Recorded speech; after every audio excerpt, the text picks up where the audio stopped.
Welcome to Integral Life. We live in a truly extraordinary, in many ways unprecedented, time. In the history of humankind, there have been perhaps 5 or 6 major worldwide transformations. These are usually counted as foraging, horticultural, agrarian, industrial, and informational.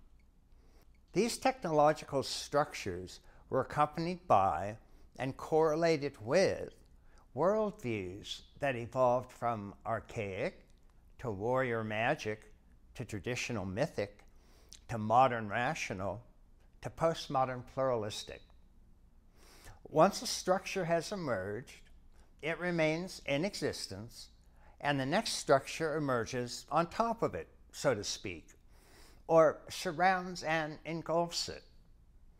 Each higher structure transcends and includes its predecessor, exactly as organisms transcend and include cells, cells transcend and include molecules, molecules transcend and include atoms, and so on. In today's Western world, about 30% of the population is traditional mythic or fundamental religious. 40% is modern rational or scientific, and about 25% is postmodern or multicultural. All individuals are born at square one, the archaic, and then grow and develop through the higher stages, magic to mythic to rational to pluralistic, or until their own growth stops at a particular stage, traditional or modern or postmodern or whatnot. But think about it. In all of humanity's hundreds of thousands of years of evolution, only these 5 major evolutionary stages occurred, taking us from our original archaic stages close to the great apes to our foraging, our hunting and gathering stage, starting around 100,000 years ago, to our agricultural stages, horticultural, which is done with a simple digging stick or hoe, starting around 10,000 years ago, to agrarian, with heavy animal-drawn plow, starting around 4,000 years ago, and marking the beginning of the great empires around the world: Greek, Roman, Aztec, Mayan, Inca, Mongol. These dominated until the emergence of the modern scientific worldview, beginning especially with the Renaissance and culminating with the Enlightenment, the beginning of the modern era. And then, starting around 30 or 40 years ago, the emergence of the postmodern stage, with its egalitarianism, pluralism, and multiculturalism. That's a relatively few number, 5 or so, of genuine and deep changes in humanity's worldviews, given its million or so years of evolution. But what's so extraordinary is that today, right now, we are in the midst of yet another and extremely profound worldwide transformation. Just getting started, it is the actual nature of this transformation that makes it so remarkably unprecedented. All of the previous evolutionary stages, archaic, magic, mythic, rational, pluralistic, were marked by a profound belief that their views and values were the only true views and values in existence, and those of all the other stages were infantile, confused, or just plain wrong. Modern scientific view, for example, feels that the mythic traditional religious view is infantile, nothing but variations on Santa Claus and the Tooth Fairy, with God being nothing but your great big imaginary friend in the sky. The postmodern pluralistic view thinks that both science and religion are not much more than fairy tales, being nothing but largely arbitrary social constructions driven only by various interests and isms, sexism, racism, colonialism, and so on. And that science's truths are no more real or valid than poetry.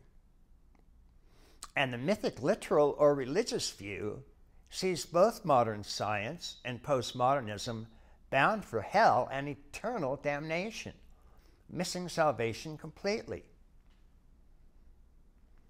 Our ever-present culture wars are driven by the constant warfare between these three major stages: mythic religious, rational science, and post-rational postmodernism. This is what makes this newly emerging present transformation so incredibly unique. This stage is given many names by developmental and evolutionary researchers, but the most common include integrated, systemic, truly holistic, or integral. And it's called integral for a simple reason. Where all the previous stages felt they and they alone were real, the integral stage makes room for all of them. Everybody is right is its motto. That is, every stage is true but partial. And each stage, as we saw, transcends but includes its predecessors, like atoms to molecules to cells to organisms, with each stage becoming fuller and fuller and more inclusive. So by the time we get to integral, it transcends and includes the partial truths of all of the previous stages, magic to mythic to rational to pluralistic. And this means the integral stage is the first stage in all of human history that is truly all-inclusive. Think of it, where every previous stage in human history spent its time in constant warfare with all the other stages: mythic religion in warfare with magic paganism, modern science in warfare with traditional religion, postmodern in warfare with science. The integral stage of human evolution is the first that is radically inclusive of all of them. Its worldview is big enough, wide enough, deep enough to transcend and include all of the partial truths of all of the previous stages. Imagine a society that, instead of constant culture wars, would be a truly inclusive and all-embracing culture, replacing constant conflict with a deep harmony. Individuals themselves would still be at different levels of development as they moved and evolved through the major stages. But the basic principles of the culture would be based on an integral worldview, making room for each and all. Anything like this has ever appeared in human history before. It's astonishing, unbelievable, wild, and remarkable. And it will remake human nature and culture as we know it. Now, as I mentioned, we are just now at the beginning edge of this integral transformation. Research studies show that around 5% of the population has reached the integral stages. But there's a curious event that has marked evolution from the start, and it gives us great hope that we might be feeling the results of this integral transformation sooner rather than later.